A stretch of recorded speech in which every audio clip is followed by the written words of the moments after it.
against Hedron, or at least its ability to pump in price, is the centralization of the supply.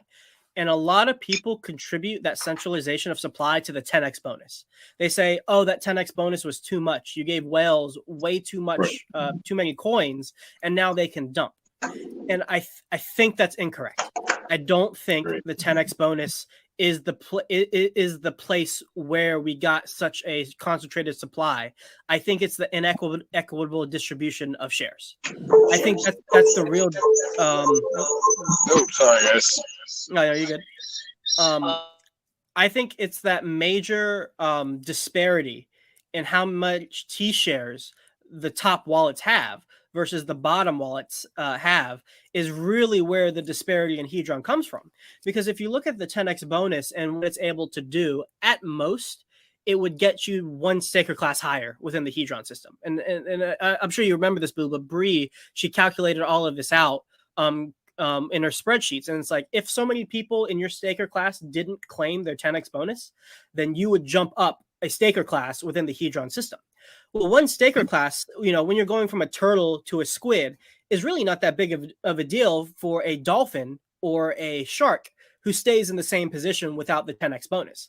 Now, the whales who got that 10x bonus did move up really higher, and those people who dolphins and sharks who got the 10x bonus did move up too, but everybody who was around at that time moved up together. And so within that relative sample size, everybody stayed within their position relative to each other.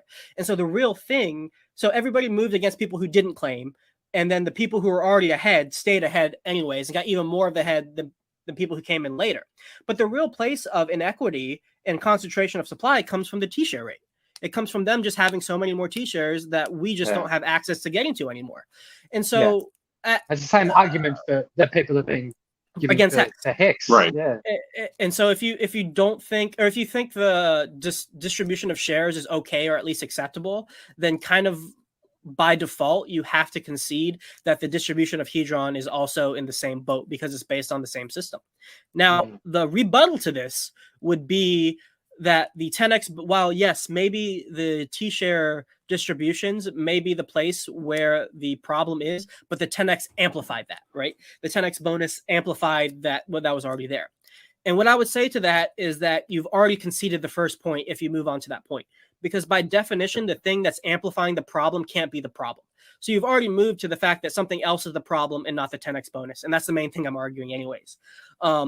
And so, yeah, those are thoughts I was having today on the bus on the way to school, and I figured that would be a good time to share them. That the 10x bonus isn't really the place where the inequity of the Hedron supply comes from. It comes from the already existent system that Hedron is built on top of, which I think is acceptable. I personally have no problem with the inequitable distribution that exists with the shares, because the people who got in early and stayed longer deserve it because they could made the actions that got them those things anyways. It was completely fair.